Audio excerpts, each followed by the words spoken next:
बिहार में अपराध और भ्रष्टाचार की जोड़ी हिट है। मेहनत किया है, अगर बनता है तो बनना ही चाहिए।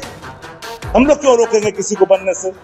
लेकिन बिहार में जो अपराध और भ्रष्टाचार की जोड़ी हिट हो गई है, उस नेक्सस को कैसे तोड़िएगा? तथाकथित तो 3C का ये बात करते रहती है, चेयर से क्राइम का कंप्रोमाइज। डंके की चोट पर कहता हूं, सबके सब भारतीय जनता पार्टी के बुने हुए जाल में इस कदर फंसे हैं ना, चाह कर भी अब जो है नीतीश जी तो समाप्त हुए, निशांत का भी निशान समाप्त कर देगा। बिहार में अपराध और भ्रष्टाचार की जोड़ी हिट हो गई। ये हम नहीं कह रहे।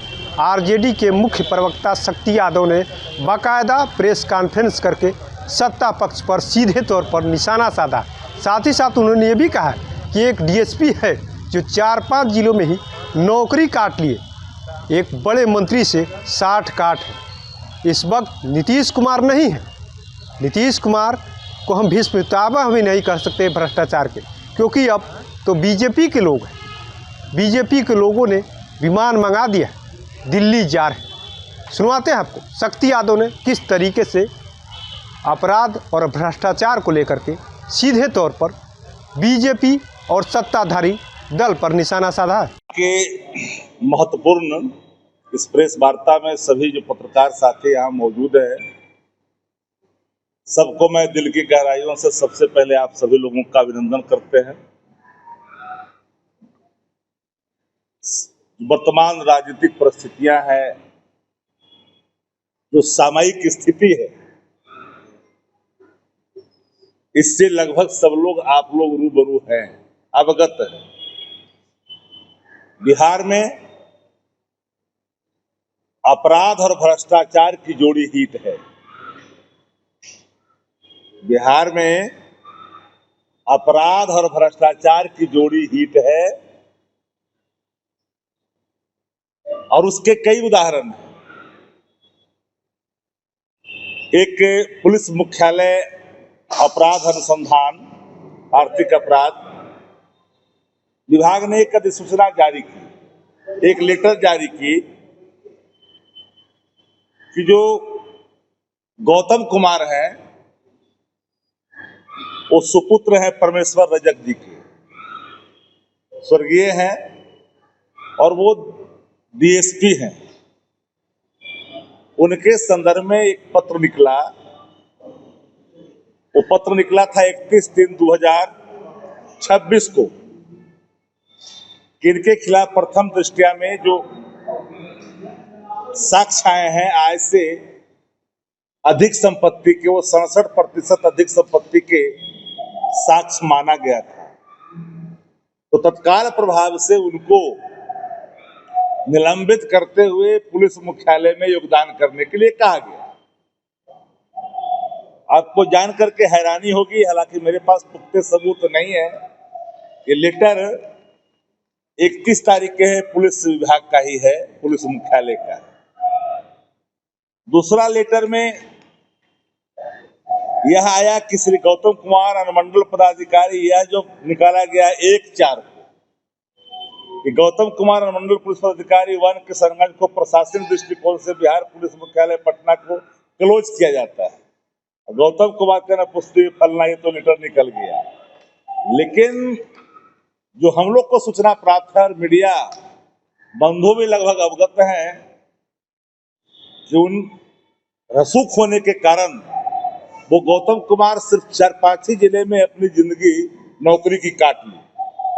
किशनगंज, अररिया, बगहा के इलाकों में ही पूरी जिंदगी अपनी, पूर्णिया तक में अपनी पूरी 94 से लेकर के आज तक अपनी सरकारी सेवा की है। फिर एक लेटर जो प्राप्त हुआ तो मुझे जानकारी मिली कि कई खोखों का इस्तेमाल किया गया और कई खोखा का इस्तेमाल रसूखदार जो सरकार में मंत्री हैं उन तक पहुंच करके और फिर उसी प्रभाव के इलाके में उन्हें डीआईजी कार्यालय में उनको अटैच किया गया, यानी बेतिया में, बगहा बेतिया एक ही। तो ये तीसरा लेटर जो है ये कल का है भैया, ये 7/4/2026 का है लेटर। तीन लेटर मैं दिखा रहा हूं। पहला लेटर जो आप देख रहे हैं, ये पहला लेटर ये है। पहला लेटर जो मैंने आपको दिखाया पुलिस विभाग का है, आर्थिक अपराध प्रभाग का है। दूसरा लेटर ये है जो उनको क्लोज कर करके जिन्हें वहां प्रभार दिया गया। और तीसरा लेटर की जल्दबाजी, कौन सी ऐसी स्थिति आन पड़ी कि इन्हें उन्हीं इलाकों में पुनः अटैच कर दिया गया जिन इलाकों में वो अभी तक काम करते रहे, रसूख के इस्तेमाल करते रहे और रसूखदारों से अपने संबंध स्थापित करके उनकी चर्चाएं आम ये है कि 4 पारो घराना को उन्होंने रखा है। देवदास की भूमिका में भी है,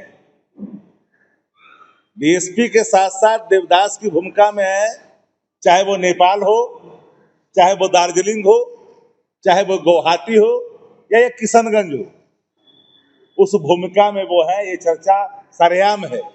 लेकिन एक चर्चा जो पटना के गलियों में जो गूंज रहा है, वो चर्चा ये है कि एक बड़े सरकार में जो ओहदेदार हैं उन तक कई खोखा पहुंचने के बाद इनको पुलिस मुख्यालय में जो अटैच किया गया था, उनको पुनः उसी श्वास नली में भेज दिया गया है जहां वो अभी तक ऑक्सीजन लेकर करके इन सारे कारनामों को करते रहे। तो मेरा सीधा आरोप ये है कि जो बिहार में जो हिट जोड़ी है वो भ्रष्टाचार का और अपराध का है, और ये सारे भ्रष्टाचार संपोषित हैं। और मैं तो अब यह भी नहीं कह सकता कि इसके भीष्म पितामह नीतीश कुमार जी, क्योंकि नीतीश कुमार जी अब है नहीं। सत्य यह है कि उनके पास अब वो स्थिति न सोचने की समझने की अब नहीं है। वो तो अब जा रहे हैं। आज 1:30 बजे उनका प्रस्थान है, डिपार्चर है दिल्ली के लिए। उनके जो कंधाधारी हैं उनको ले आने आए हैं, पुष्पक विमान पर ले जाएंगे, यात्रा कराएंगे, दिल्ली ले जाएंगे, शपथ करवाएंगे। 5-6 तो लोग हैं उनके यहाँ जिन्होंने जनता दल यू को अंतिम कब्रगाह तक पहुंचाने का संकल्प लिया है। धारियों की पहचान जनता दल यू के कार्यकर्ताओं के मन मस्तिष्क पे छाया हुआ है, वो नाम किसी से छुपा हुआ नहीं है। इसलिए मैंने कहा कि बिहार में अपराध और भ्रष्टाचार की जो जोड़ी है इस कदर हिट है, जिसके प्रमाण अभी मैंने आपको गौतम कुमार के संदर्भ में जो आरोपित डीएसपी है, जिन पर गंभीर आरोप लगे हैं, कई करोड़, यानी उसकी अगर पूरी एवोल्यूशन की जाएगी चल की तो न जाने सैकड़ों करोड़ में जाएंगे, क्या हाथ तक जाएंगे। लेकिन क्या जरूरत आन पड़ी कि एक उनको फिर से बेतिया भेजना पड़ा। जब पुलिस मुख्यालय में अटैच किया था तो 2 दिन के बाद कौन सा ऐसा निर्णय लेने की आवश्यकता पड़ गई? वो कौन है पहुंच वाला आदमी भाई? वो कौन मंत्री है जिसके घर में जाकर के बैठ के डीलिंग करता है? ये कौन है, कौन लोग हैं? दूसरे तरफ अब शराब का व्यापार करते करते ये पैरल इकोनॉमी बिहार में खड़ा के नेता प्रतिपक्ष तेजस्वी यादव जी ने जब शराब के सवाल पर ट्वीट किया तो पूरी जनता दल यू हिल गई। मैं जनता दल यू के उन तमाम गैर वाजिब सदस्यों से जिनसे संबंधित सवाल नेता प्रतिपक्ष का नहीं था, मुख्यमंत्री और उप मुख्यमंत्री से था, लेकिन गैर वाजिब व्यक्ति ने जिन सवालों को जवाब में जिस तरह से दिया, न जाने वो किस खेत की मूली है, किस हैसियत से दिया, बावजूद ही मेरी चुनौती है, क्या ये सत्य नहीं है कि 10 लाख FIR दर्ज हुए शराब के मामले में? क्या ये सत्य नहीं है कि 16 लाख लोग गिरफ्तार किए गए? क्या यह भी सत्य नहीं है कि 2026 में के जो आंकड़े हैं 2,73,000 लीटर से अधिक अवैध शराब बरामद किए गए? क्या यह भी सत्य नहीं है कि 12,336 लीटर प्रतिदिन के औसतन हिसाब से बिहार में अवैध शराब पकड़े जा रहे हैं? तो मेरा सीधा सवाल है कि पूरे बिहार के एक आध दो जिलों में जहां पकड़े जा रहे हैं उसकी मात्रा 12,336 लीटर प्रतिदिन के हिसाब से है। अगर पूरी अवैध कारोबारों को अगर देखेंगे तो कल्पना करिए कि कितना बड़ा एक पैरेलल इकोनॉमी है। और ये पैरेलल इकोनॉमी कोई एक व्यक्ति का नहीं है, सिंडिकेट है। और सिंडिकेट का संरक्षक कोई दूसरा नहीं, वो सरकार है, सरकार में बैठे लोग हैं। मैं कहना चाहता हूं मुख्यमंत्री जी के या सत्ता में जितने मंत्री हैं, विधायक हैं, सत्ताधारी दल के विधान पार्षद हैं, कसम खा करके बेटा बेटी, नाता नतनी, पोता पोती सबका कसम खा करके मंदिर में कहे कि क्या बिहार में अवैध शराब बिक रहे हैं कि नहीं, सत्ता का संरक्षण प्राप्त है कि नहीं। मंदिर में हेल करके जितने सत्ताधारी जनता दल के है मंत्री विधायक एमएलसी, उनके पोता पोती, नतनी नाती, भगना भगनी जितना है सब मिलकर के उठाए और कसम खाए कि क्या ये सत्य है कि नहीं कि बिहार में एक पैरेलल इकोनॉमी है कि नहीं। आप क्या कर रहे हो भाई? आप लोग को सदा स्मरण नहीं है, विस्मरित हुए होंगे, हम नहीं भूले हैं। शराबबंदी लागू ही हुए थे, जनता दल का एक प्रखंड अध्यक्ष हरनौत पकड़ा गया था। आप लोग को जानकारी है कि नहीं? हम इन बातों को जानते हैं। वहां के एक्साइज सुप्रिंटेंडेंट को बदल दिया गया। ये है रसूख सत्ता का, ये है रसूख सत्ता का। अस्थामा में प्रखंड अध्यक्ष पकड़े गए, इंस्पेक्टर बदल दिए गए, ये है रसूख सत्ता का। तो ये कहने का मतलब, मेरे पास प्रमाण है, विदाउट एविडेंस कोई एलिगेशन हम आपके सामने नहीं रख रहे हैं। 10 लाख के प्रमाण है, एफआईआर के 16 लाख गिरफ्तारी के प्रमाण है। मैं भी इसको जाति में नहीं बांटता। जो 16 लाख लोग पकड़े गए हैं, ये मैं नहीं कह सकता कि दलित ही है, ये पिछड़ाई है, तो पिछड़ाई है। ये कहेंगे तो लोग बोलेंगे कि जाति पाति कर दिए। हर वर्ग के लोग हैं और पूरी सत्ता पैरेलल इकोनॉमी को बनाए रखने में अपनी महती भूमिका अदा कर रही। इसलिए मैंने कहा कि बिहार में अपराध और भ्रष्टाचार की जोड़ी हिट हो गई, पूरी हिट है जोड़ी। नेता प्रतिपक्ष तेजस्वी यादव सवाल खड़े करते हैं तो कहां से एक सवाल लेकर के लोग आते हैं, मीडिया के साथी भी। अब तो नीतीश कुमार जी जा रहे हैं, नीतीश कुमार जी 15 तारीख को पता नहीं शपथ लेके फिर आएंगे। कोई बोल रहा है नई सरकार बनेगी, कोई कह रहा है कि सम्राट चौधरी जी बनेंगे, 1 नंबर में नाम चल रहा है। हमसे आप लोग भी पूछे, मैंने बिल्कुल 2 टुक शब्दों में कहा कि सम्राट चौधरी जी बिहार के उप मुख्यमंत्री हैं। अगर उनको भारतीय जनता पार्टी मुख्यमंत्री बनाती है तो भारतीय जनता पार्टी का फैसला होगा। राष्ट्रीय जनता दल गठबंधन के अगर कोई नेता बनेगा तेजस्वी जी बनेंगे, मुख्यमंत्री बनेगा तेजस्वी जी बनेंगे।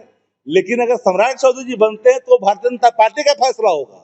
लेकिन मुझे इस बात का अभिमान है, गर्व भी है, राष्ट्रीय जनता दल एक ऐसा इंस्टीट्यूशन है, आदरणीय लालू प्रसाद जी एक ऐसे चांसलर हैं, आइडियोलॉजी के एक ऐसे चांसलर है राष्ट्रीय जनता, यहाँ से हर व्यक्ति जो अपना कौशल सीखता है, स्किल सीखता है, पैतरा सीखता है, राजनीतिक कलाबाजी सीखता है, वो जा करके दूसरे दलों में भी लोहा मनवाता, सबको रौंद करके अपना झंडा गाड़ता है। तो अगर सम्राट चौधरी जी बन जाते हैं मुख्यमंत्री तो राष्ट्रीय जनता दल को क्या मतलब भैया?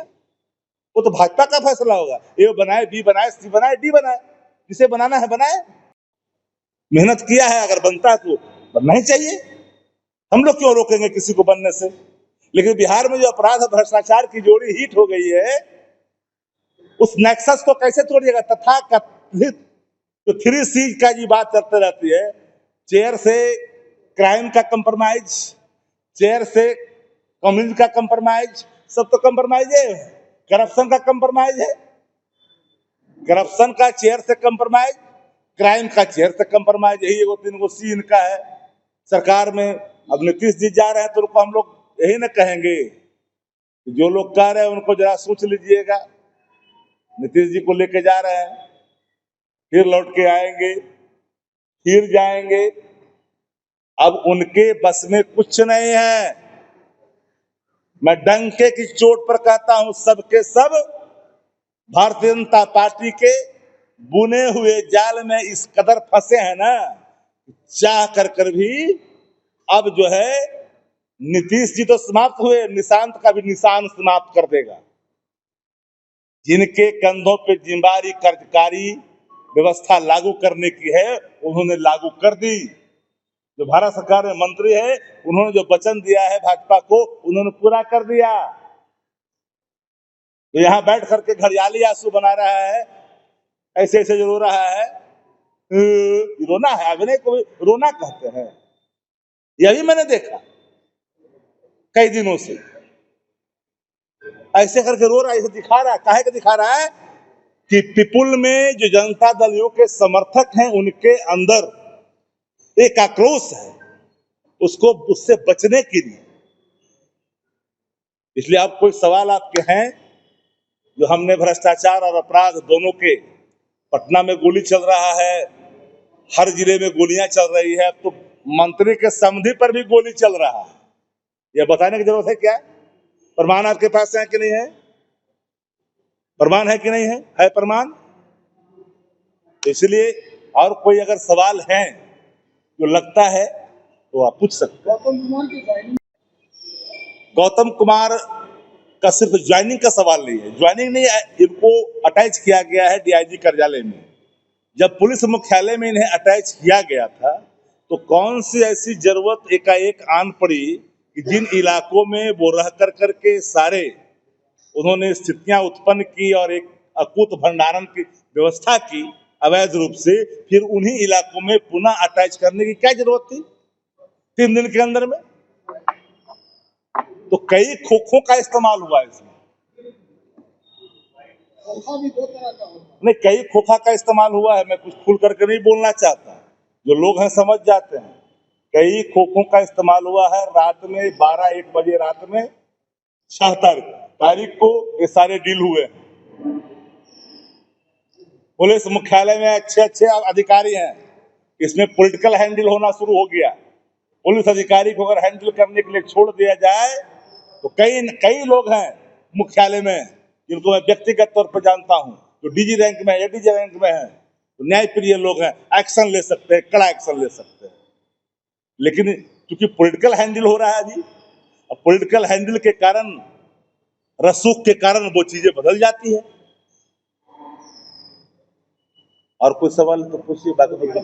सम्राट चौधरी जी का लोग हैं, वो बोल रहे हैं कि मुख्यमंत्री के तौर पे सम्राट चौधरी ही काबिल है इस बार, अगर सत्ता परिवर्तन। हर व्यक्ति को लगता है, हर के समर्थक को लगता है कि मेरा ही व्यक्ति मुख्यमंत्री बने, लेकिन एक तस्वीर को फाड़ दिया गया है। कौन सा तस्वीर है? किनका? सम्राट चौधरी जी को मैंने, मेरे ट्वीट को आप लोगों ने देखा नहीं।